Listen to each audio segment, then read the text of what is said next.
It's Anthony from Meineke, cinnamins. 2009 Volkswagen Jetta. The key was not stuck in the ignition. The steering wheel was not locked, and the key would turn to just about almost the first position.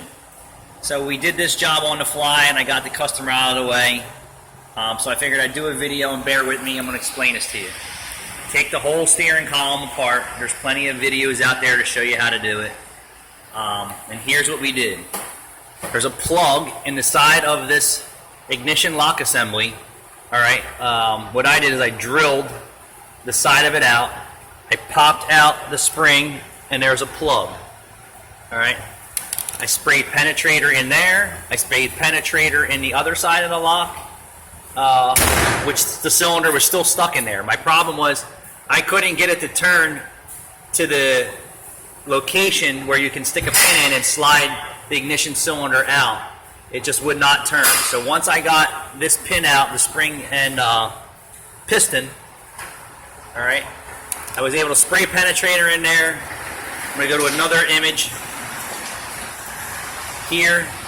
I sprayed penetrator inside of there, and I was fiddling with this and wiggling that, and eventually it finally turned to the release position so I can get the ignition out.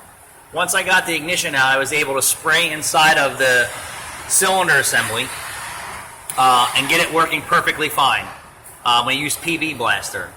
Once I got it working fine, I went back here and I put wheel bearing grease all in this area, and I packed wheel bearing grease inside that spring and plunger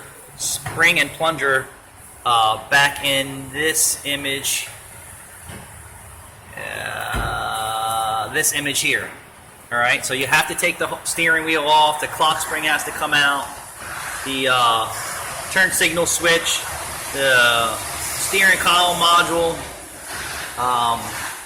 We did drill holes in the top of the bolts that break off. I did use a Torx bit, just tapped them down there and spun them out.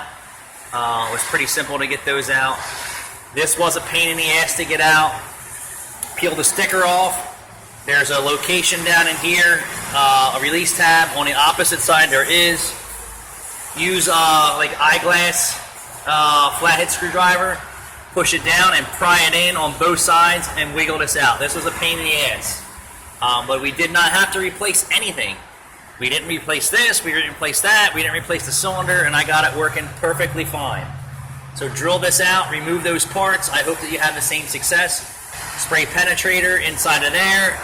Even if the key cylinder is still stuck in there, spray penetrator in there. Take that piece out, spray penetrator in there. Get it ratcheting perfectly fine. Pack it with wheel bearing grease in this hole. Put wheel bearing grease on the other side, and you should be able to save a lot of money. Meineke, cinnamins.